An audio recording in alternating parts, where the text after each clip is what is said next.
안녕하십니까. 우전 서기보 강의 두고 있습니다. 현재는 국내우편 살펴보고 있는데요. 국내우편에서는 2016년도에 출제 예상은 4문제 정도 예상합니다. 통상적으로는 4문제에서 6문제 출제하는데 5문제 이상은 최하 출제될 걸로 예상합니다. 상대적으로 2014년도에 출제가 좀 적었습니다. 국내우편과 국제우편을 통해서 9문제를 출제하는데 국내우편 쪽에서 한 3문제 반 정도, 좀 냉정하게 따지면 그 정도 출제했기 때문에 다음에는 좀 더 많이 국내우편 쪽에서 출제할 걸로 예상하고요. 지난 시간에는 그 서식과 관련돼서 간단하게 살펴봤습니다. 국내우편에서 의의라든가 국내우편의 의의는 좁은 의미와 넓은 의미가 있다겠죠. 좁은 의미에서는 서식만 포함하고요. 넓은 의미는 서식, 기타 물건이라고 하면 통화라든가 여러분들 아는 물건, 택배 같은 거 있죠? 이것까지도 포함하고요. 우편 사업의 특성에서는 국가에서 운영하는 국가 독점 사업인데 국가에서 운영하는 것은 서식만 독점한다겠고요. 우편의 이용 관계자에서 여러분들이 사법상 관계라는 것은 기억할 필요가 있습니다. 사법상 관계가 학설로서 다수를 차지하고 있으니까요. 우편 이용 관계자는 3명이 있는 거죠. 발송인이 있고요.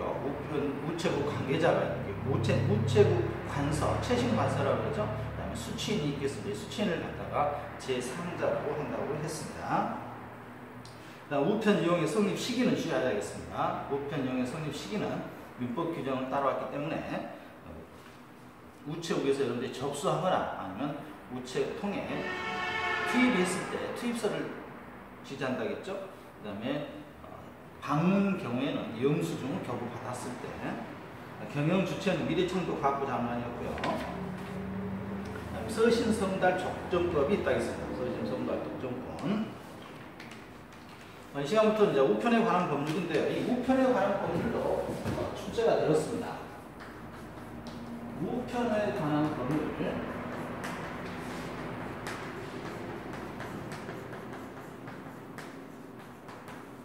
이 우편에 관한 법률도 과거에 출제가 됐던 파트인데요. 어려운 건 아니고요. 어떤 문장을 주어지고 어떤 법률에 해당되는지에 대해서 묻는 간단한 형태의 문제가 있었습니다. 그래서 우편에 관한 사업을 보시면, 법률을 보시면 우편 사업은 조직, 인사, 예산, 회계 및 물품 관리 등 여러 법률에 영향을 받는데 우편 이용 관계에 직접적으로 적용되는 법률은 우편법 밑줄, 우체국 창구 업무 위탁에 관한 법률 밑줄, 우정사업 운영에 관한 특례법 밑줄, 그 다음에 별적 우체국법 등 있다. 그래서 우리 교재에서는 4가지 정도를 언급하고 있습니다. 첫 번째 우편법입니다. 우편법. 우편법이라 하면 어떤 의미가 나와있냐면 우편법은 우편에 관한 실질적인 기본법으로서 우편 사업의 경영 형태, 우편 특권, 우편 업무의 종류, 이용 조건, 손해배상 및 벌칙 등 우편 운영에 관한 기본적인 사항을 규정하고 있다. 기본법이다 보시면 되겠네요. 가장 기본적인 내용을 우편법에서 규정하고 있습니다. 네, 두 번째, 우체국 창구 업무 위탁에 관한 법률인데요. 우체국 창구에 관한 법률입니다. 우리가 창구를 통상적으로 텔러라고 하죠. 은행 텔러라고 들어보셨을 겁니다. 그래서 텔러에 관한 업무를 우리가 규정하고 있는 법인데 텔러라고 하지 않고는 창구에 관한 법률을 이렇게 하고 있습니다. 그래서 제정 당시에는 최신 창구 업무 위탁에 관한 법률은 제정되었다가 개정됐습니다. 2010년에 개정됐고요. 우체국 창구 업무 위탁에 관한 법률을 변경됐다. 그래서 이게 출제된 이유가 이게 출제가 됐는데요. 2010년에 개정됐기 때문에 그렇습니다. 개정돼서 변경 이와 같은 우체국, 이 법은 우체국 창구 업무 일부를 일정하게 위탁하여 이용 창구를 확대하고 사업을 효율적으로 운영하면서 국민 편의의 증진과 우정사업의 발전에 이바지 하는 것을 목적으로 한다. 위탁에 관한 법률이다 이렇게 보시면 되겠네요. 위탁에 관한 법률이다. 위탁이 뭐죠? 위탁. 상대방한테 맡기는 거죠. 여러분들이 우체국에 가시면 창구에 앉아 계시죠? 이쁘게 앉아 계신가요? 여러분들 가셔서 물건을 사랑스러운 편지 얼마짜리 붙여가지고요? 한 300원 우편 붙여가지고 맡긴 것은 이 사람이 위탁받은 거다 이렇게 보시면 되겠습니다. 위탁자죠. 수탁자죠. 받은 사람.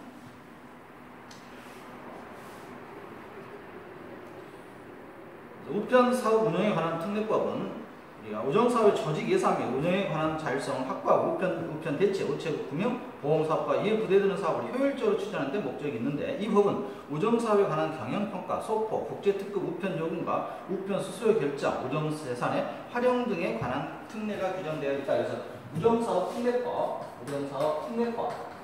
이 특례법은 뭐와 관련되어 있다고요? 방금 말한 특례와 관련된 효율적인 업무 추진을 하기 위해서 효율적인 이런 표현이 들어가면 되겠습니다. 효율적인 업무 위탁을 위해서 효율적인 업무를 하기 위해서 우정사업 관한 특별법이 있고요. 그다음 별정우체국법이 있습니다. 이 별정우체국법은 여러분들이 대도시는 약간 없는 경우가 많은데요. 소규모 도시, 조그만 도시, 인구가 그렇게 많지 않는 도시는 대도시는 우체국이 대부분 동파되어 있죠.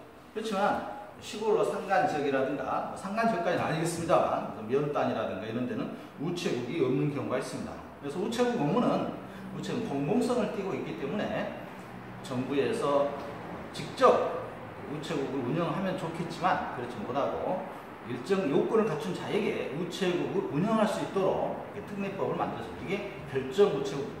별정우체국. 이 법은 국민의 불편을 해소하기 위하여 우체국이 없는 지역에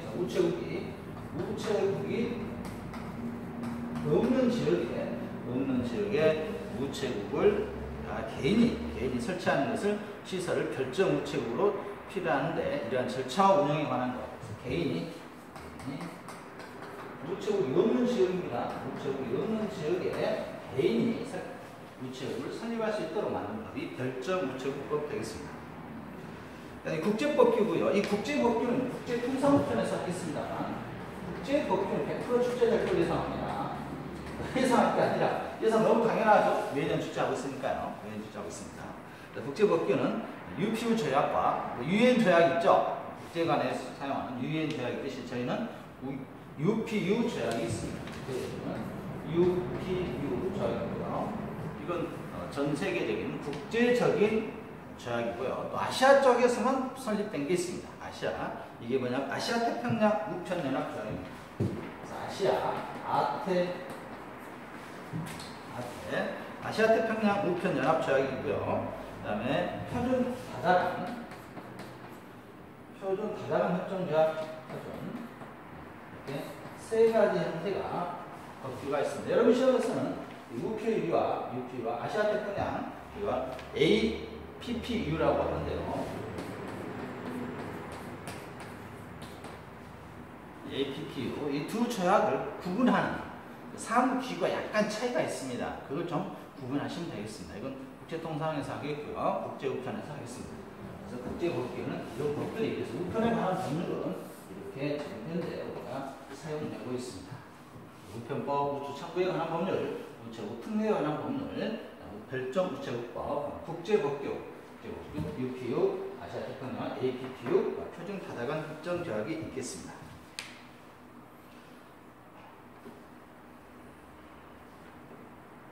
그래서 아시아 태평양 우편 조합은 62년도에 창설이 됐는데, 우편물에 관한 아시아 지역의 원활한 우편을 위해서 창설됐다 이렇게 보시면 되겠습니다. 그러니까 만국 우편 연합 협정 조약은 66년에 채택이 됐고요. 우편 사업의 보호 규정입니다. 우편 사업은 성격상 국민 생활에 많은 영향을 미친다. 그래서 공공이익을 위해 서신성과 독점권 등 법률을 통해서 여러 규정을 보호하고 있는데, 먼저 우편물 운송 요구권이 있습니다. 그래서 우편 사업의 보호 규정, 우편 사업의 보호 규정 보면 어떤 게 보호하고 있느냐 이겁니다. 우편은 공공재 성격이 강하기 때문에 보호해줘야 되겠죠. 먼저 우편물 운송 요구권이 있습니다. 우편물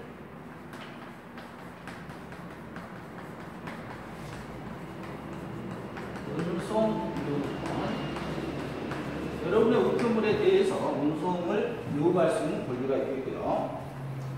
우편 관서는 철도, 궤도, 자동차, 선박, 항공 등의 경영자에게 운송 요구권을 가진다.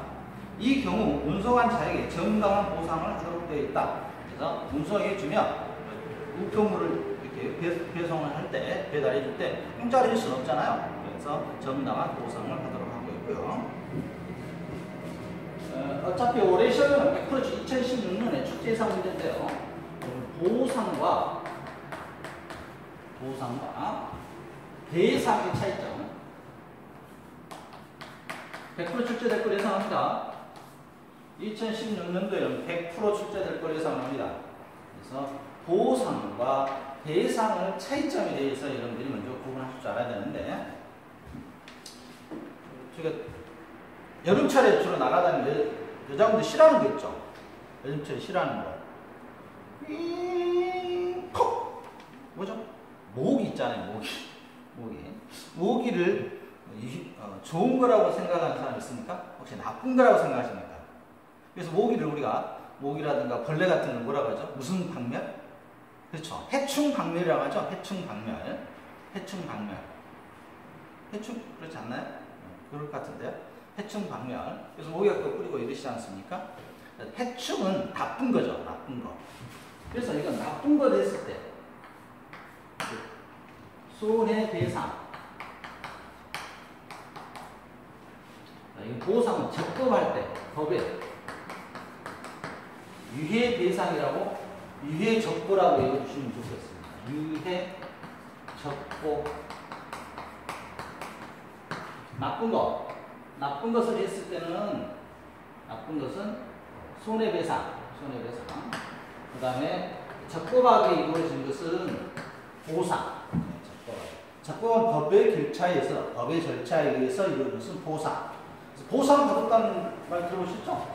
보상 받았다고 하잖아요. 손해배상 받았다, 배상 받았다고 안 하잖아요. 그래서 적보. 이것만으로도 정리하시면 되겠습니다. 이걸 은근히 법률 용어이기 때문에 처음 접하시는 분 어려워하시더라고요. 그래서 보상이라는 말이 나왔었습니다. 그래서 정답, 법에 의해서 전혀 잘못한 게 없는 거죠. 이런 경우에는 보상입니다. 보상. 이건 뒤에서 다시 하겠습니다. 시험에 축제 예상 문제 1호 되겠습니다.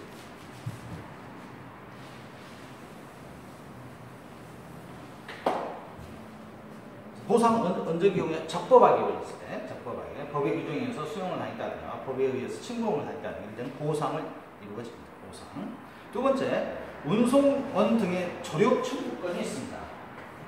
운송원의 조력 청구권.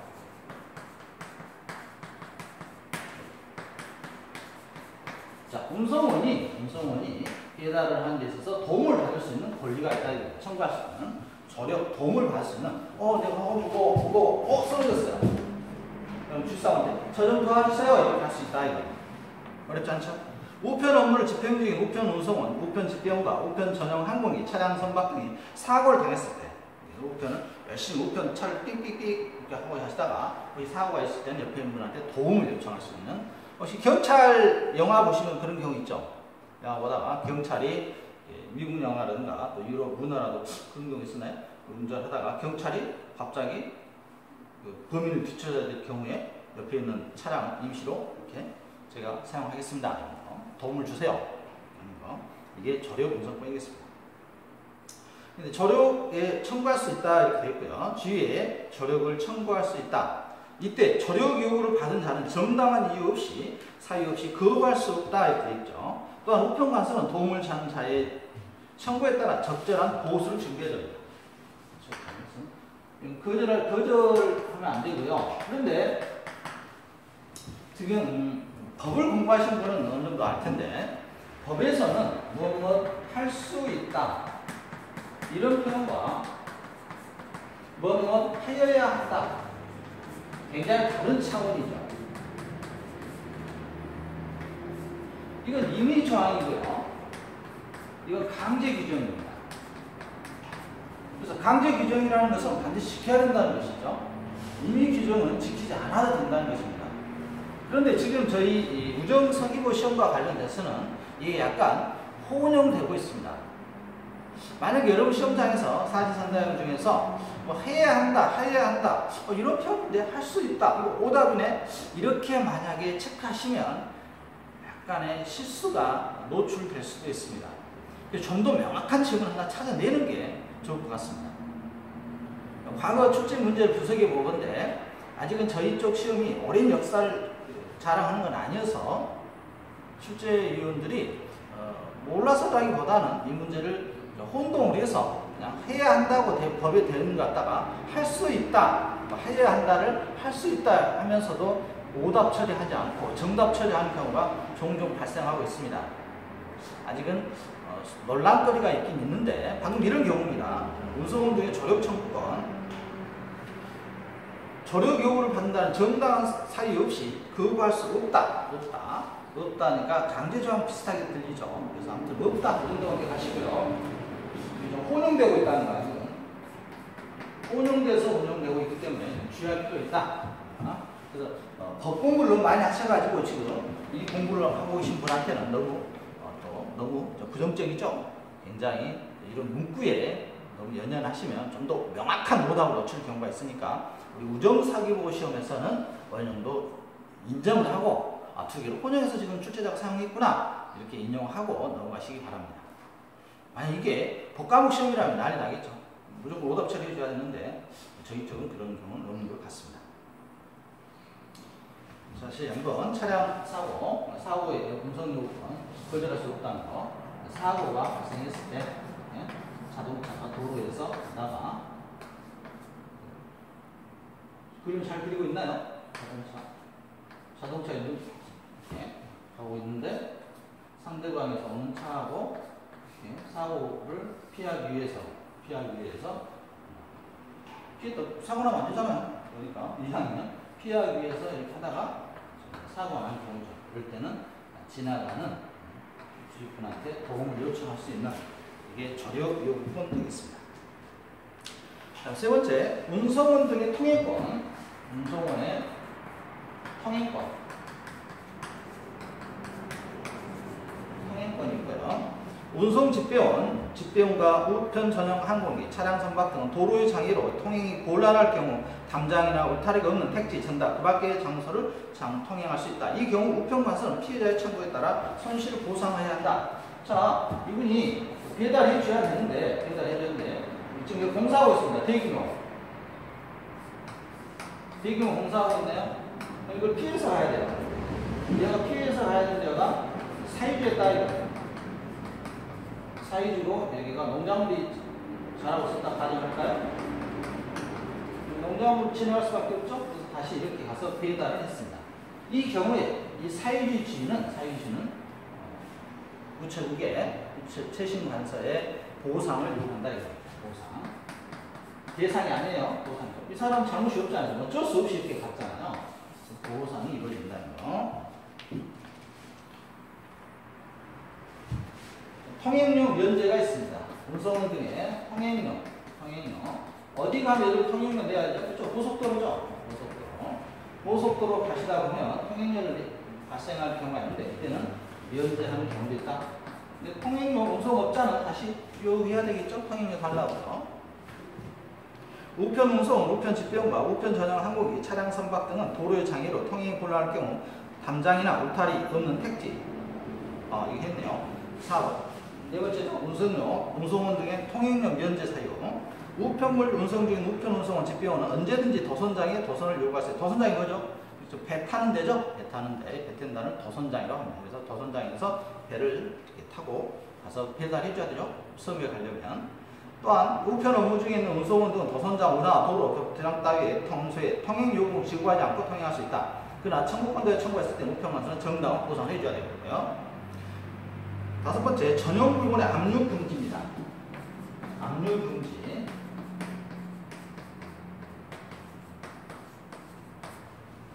우편을 이용한 용도로만 사용되는 물건과 우편을 위한 용도로 사용 중인 물건을 압류할 수 없다. 그래서 우편을 사용하기 위해서 우체국에 있는 우체국에서 전용되는 멋있죠?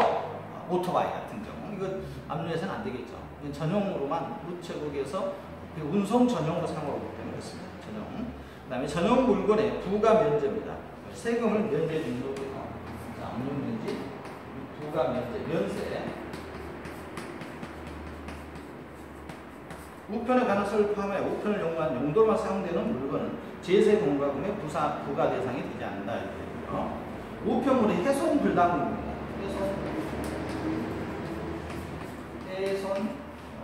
불분담이라고 되어 있는데요. 용어만 한번 읽고 넘어가시면 안 될 겁니다. 훼손 불가능을 하려고 하니까 좀 갑자기 또 마음 아픈 이야기를 해야 될 것 같아서 가슴이 울컥하네요. 안 했으면 좋겠는데 시험에 출제된 적은 없습니다. 제가 출제된 적은 없는데요. 마음이 아프죠? 생각하면. 저도 개인적으로 묘하게 그 해에 그쪽 지역에 가서 강의할 일이 1년 가까이 했습니다. 그래서 강의할 때도 굉장히 힘들었던 이런 기억들이 있는데요. 그래서 바다가 있는 거죠. 바다에 배가 있습니다. 배가 이렇게 지나가는데 기반에 그리고 태풍이 오는 거죠. 태풍이 와서 배가 침몰할 것 같아요. 이럴 때는 운송 중인 이런 화물을 가볍게 하기 위해서 떨어뜨리 바다에 버릴 수도 있습니다. 이걸 보고 훼손 불분담이라고 합니다.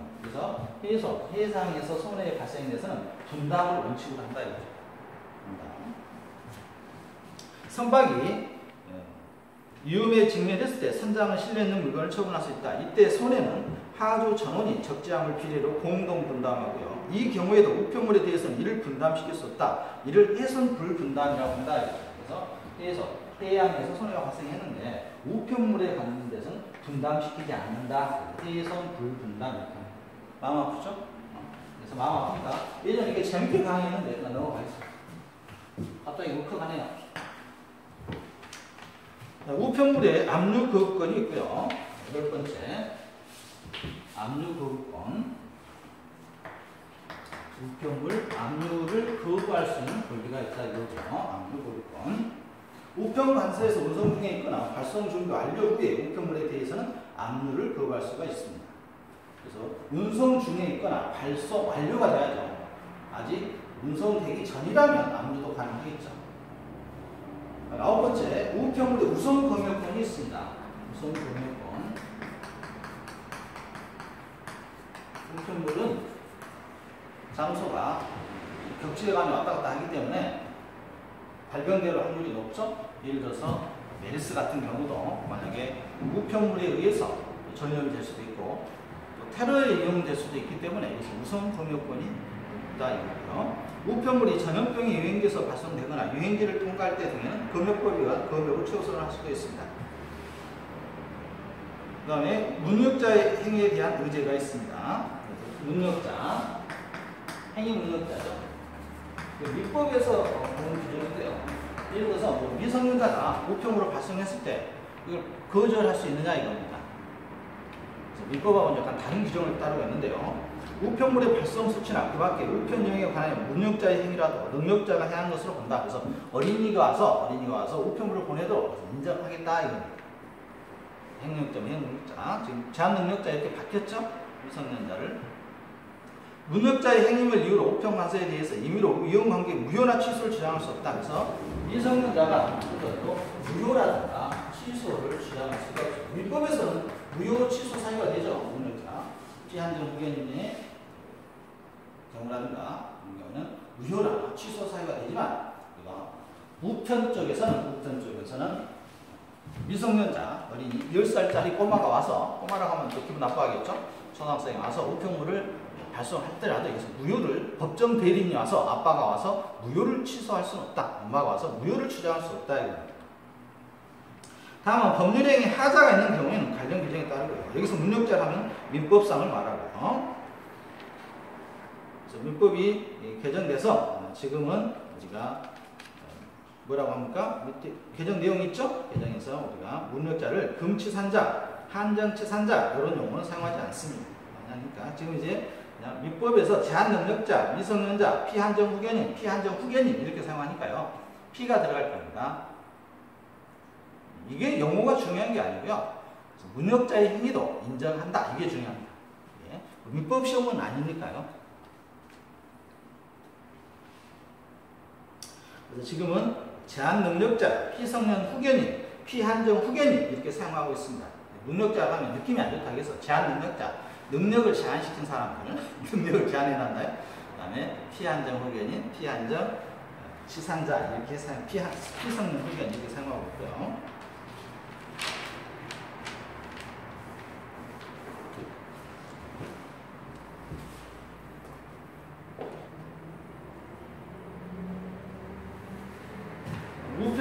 종류와 이용 조건입니다. 우편 서비스. 우편 서비스 부분은 보편 업무는 보편적 우편 업무와 선택적 우편 업무로 분하고요. 우편 서비스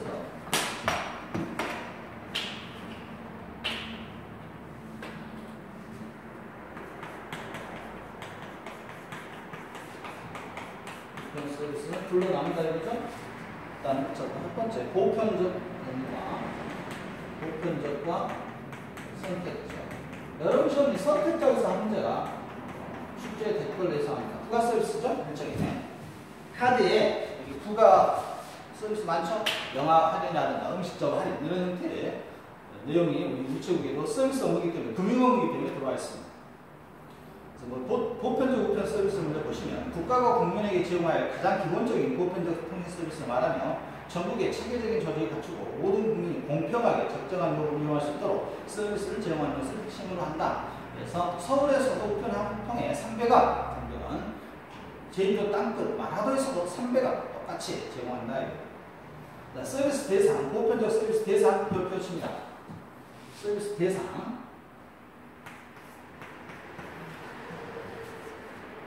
2kg 우편법 제14조 2항에서 규정하고 있는데 보편적 서비스 대상은 2kg 이하의 통상 우편물. 그래서 여러분들이 우체국에 가시면 물건을 주면 옆에 저울 있죠? 저울에서 올려봅니다.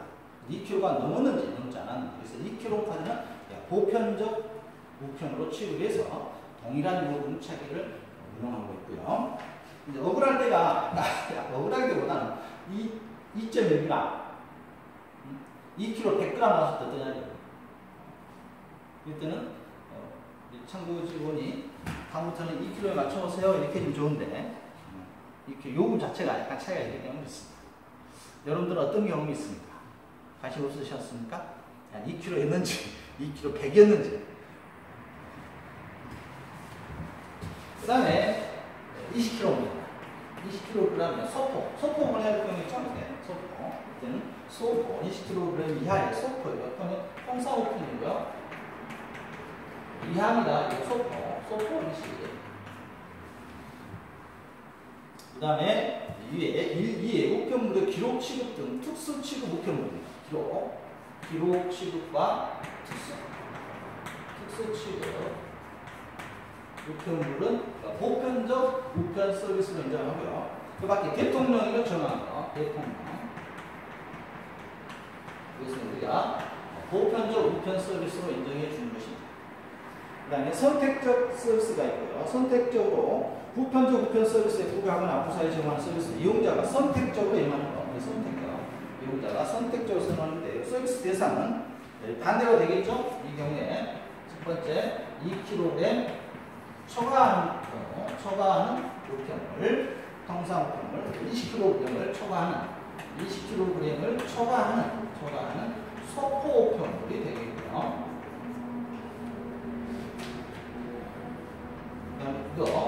이것을 1과 2를 초과하는 우편물의 기록 취급 등 특수 취급 우편물, 우편과 다른 기술 또는 연구가 결합된 서비스를 예를 들어서 전자우편이라든가 전자우편, 모사 전송, 팩스죠? 팩스. 그래서 여러분들이 우체국 가시면 팩스 발송해주고 돈 받죠? 한 통에 얼마씩인가요?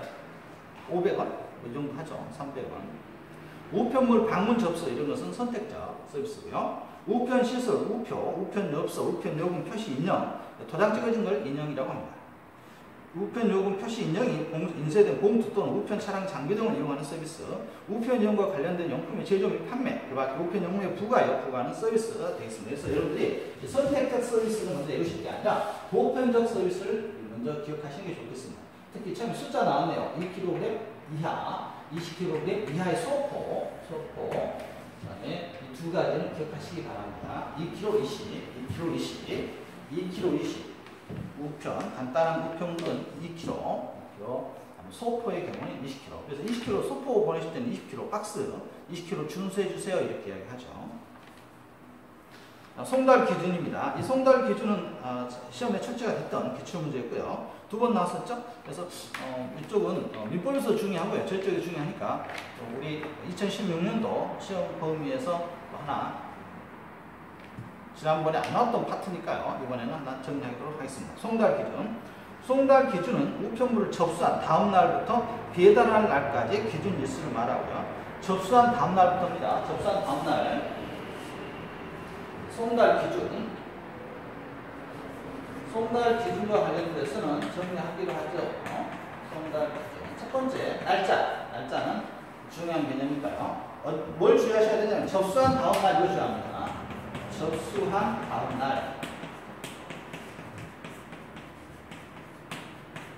여러분 시험에서 출제한다면 접수한 날 이렇게 할 겁니다. 이걸 떼고 안 돼요. 접수한 다음 날. 접수한 다음 날이 옳은 문장이라는 거. 접수한 날부터 발송한 날까지 이렇게 하면 안 돼요. 날날 나오면 안 된다 이거. 다음 날부터 날까지 이렇게 넣어야 된다 이거. 밑줄 쳐주고요. 접수한 다음 날부터 배달할 날까지 기준 일수를 우리가 송달 기준 일자라고 합니다. 먼저 우편물 송달 기준을 보시면 과거 출제입니다. 2008년에도 출제가 됐었고 2010년에도 출제가 됐던, 그래서 2014년 출제하지 않았기 때문에 2016년 한번 조심스럽게 예상해 본다고 했습니다. 송달 기준을 보시면 먼저 이거 송달 기준에서 가장 빠른 것부터 또 정리해 보셔야 돼요. 송달 기준.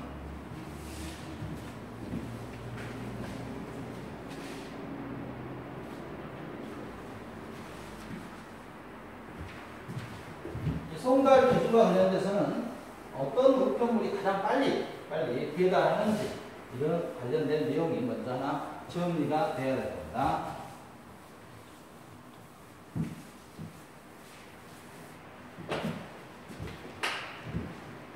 송달 기준.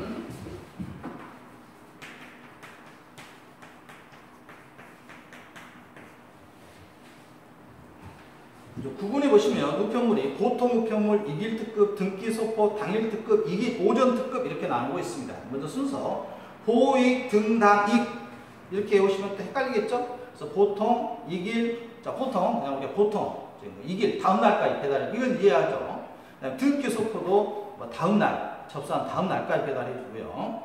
당일 특급입니다. 당일이니까 당일 날 배달해 줘야겠죠. 당일이니까. 당일하면서 뭡니까? 그 안내만, 그 날짜 안에만, 오늘이라면 예를 들어서 20일이면 접수 당일 8시까지예요. 접수 당일. 이길 오전 특급입니다. 이길 오전 특급은 다음날 오전까지는 반드시 배달해 줘야 되겠죠. 이길이니까, 오전 특급이니까. 그래서 먼저 보통 우편물은 접수한 다음날부터 보통은 접수한 다음날부터 보통 3일 걸리죠? 3일이네. 3일. 그 다음에 2일 특급이 있고요. 2일이니까 다음날까지입니다. 다음날. 2일이니까 다음날. 등기소포도 이건 두 개는 다음날. 당일 특급이 있고요.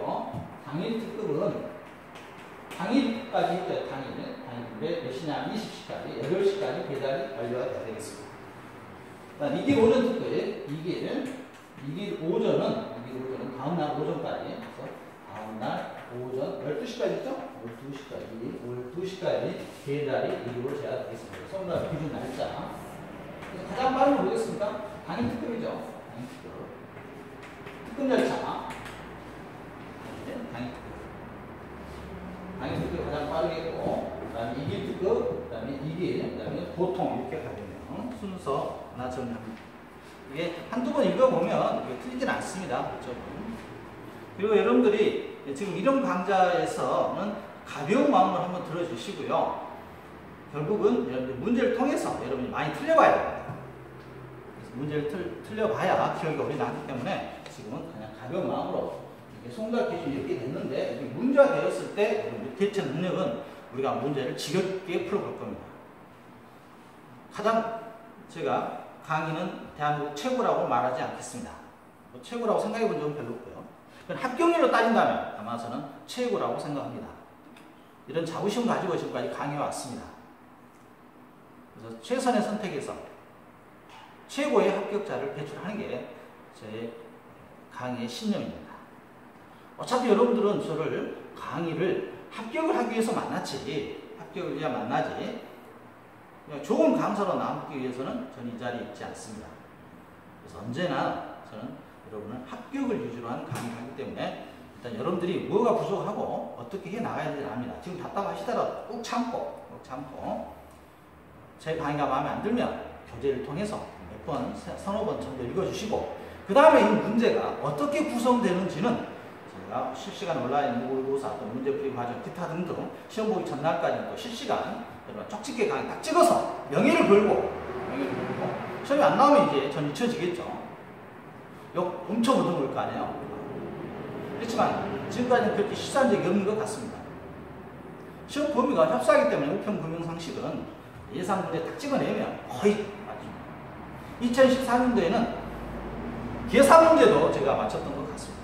정확한 계산 풀이 방법은 저도 그렇게 나올 줄 몰랐어요. 계산 문제까지 출제할 줄 몰랐는데 모의고사를 통해서 이런 계산 문제는 한번 나오면 여러분들이 한번 검토해 주세요. 왜냐하면 제가 가르치는 쪽은 경제 쪽인데 대부분이 경제 쪽에서는 대부분 계산 문제가 나오거든요.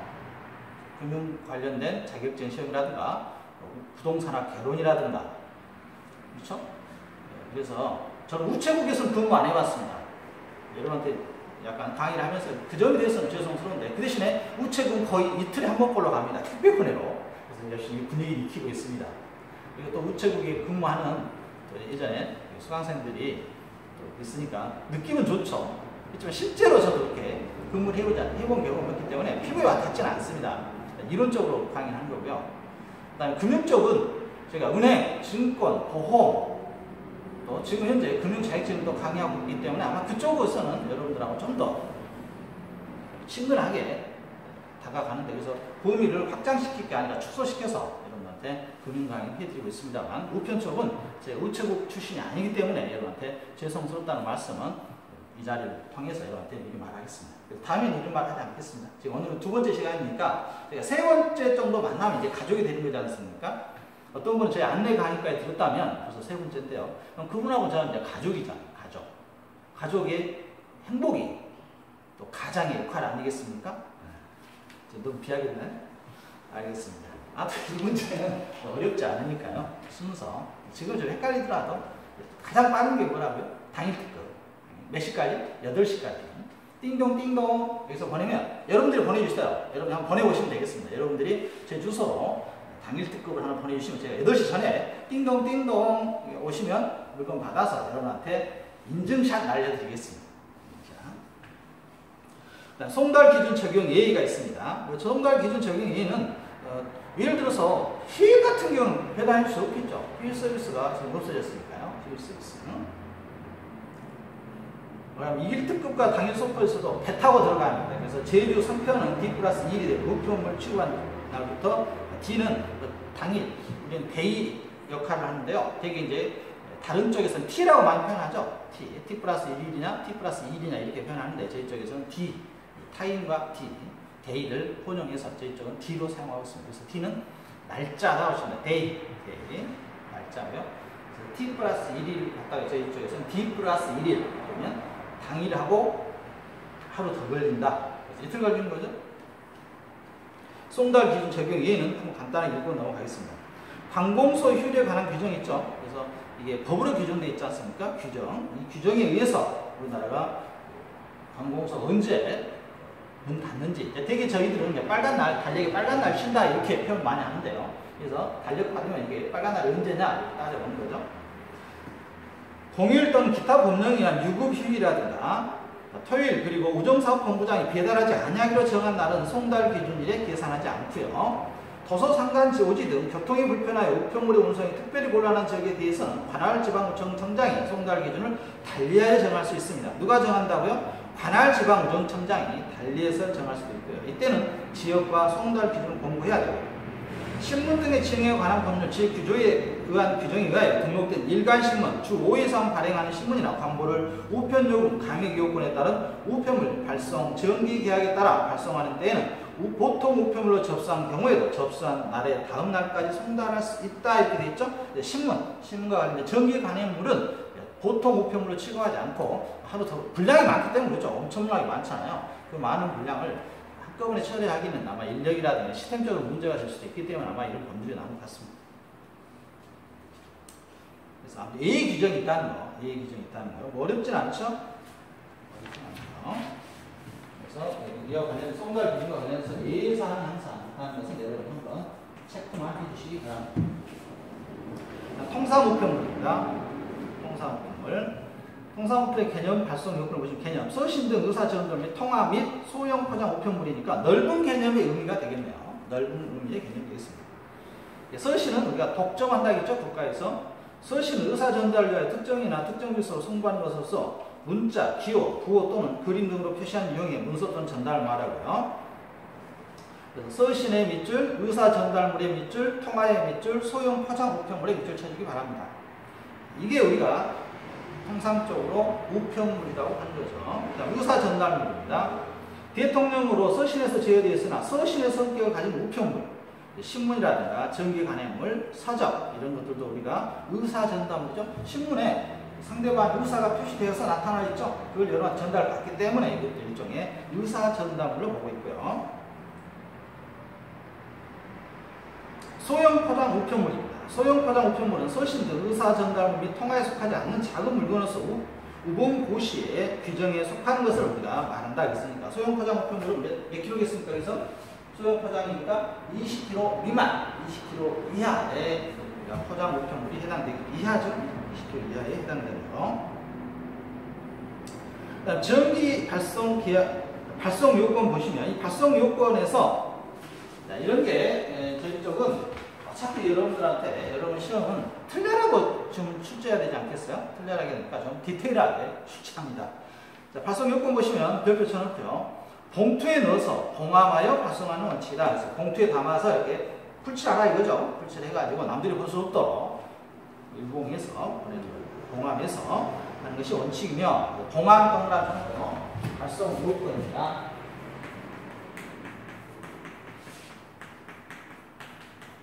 봉함하라 이거죠.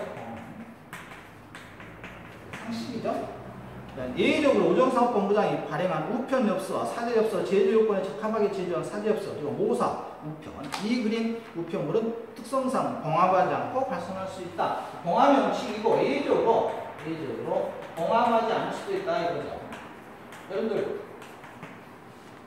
엽서 오늘 보낸 지 꽤 됐네요. 엽서에 봉함할 수는 없잖아요. 엽서는 그러니까 다른 상대방이 노출될 걸 대비해서 무난한 잘 있니? 나 잘 있다 안녕? 뭐 이 정도. 크리스마스 감사합니다. 내년 크리스마스에 또 뵐게요. 이 정도. 간단한 이것은 봉함할 수 없겠죠. 세 번째, 정기 발송 계약 우편물은 별도 고시의 발송 요건에 따라 발송한다 이렇게 되고요. 우편 이용자는 발송 시 우편물이 외부에 다음의 사항을 표시해야 된다. 먼저 표시사항에 보시면 천천히 외우려고 하지 말고요. 여러분들이 평상시에 우편물에 어떤 내용을 쓰시는지 생각하시면 되겠습니다. 누가 보냈는지 발송인 주소 쓰죠. 발송 이름부터 쓰겠고요. 이름 발송인 왕교수 주소 대한민국 서울시 주소 쓰겠고요. 그 다음에 상대방 누가 받는지 상대방 이름, 상대방이 주소 쓰고요. 그 다음에 우편번호가 지금 바뀌었기 때문에 이건 우리가 다음에 별도로 한번 시간을 내서 공부하도록 하겠습니다. 이런 상식이잖아요. 우편 및 금융 상식이지 않습니까? 상식은 폭이 넓으니까 이런 문제는 우편과 관련된 상식을 내지 전혀 산뜻맞은 상식은 아닙니다요. 단 기록 취급하지 않는 울방 우편물은 수취인 성명을 생략할 수도 있고요. 우편 요금의 납부 표시, 우편 요금이 납부가 제대로 되어 있는지 이걸 표시해야 되겠고요. 우정사업본부장이 정하여 고시한 사항에 대해서도 우리가 외부에 표시합니다. 내부에 표시할 수는 없겠죠? 네, 표시할 수는 없고요. 자, 이와 관련돼서는 우리가 다음 시간에 봉함우편물의 교육요건, 봉함우편물의 교육요건은 또 2016년에 출제 예상 문제니까요. 체크하도록 하겠습니다. 다음 시간에 뵙겠습니다. 감사합니다.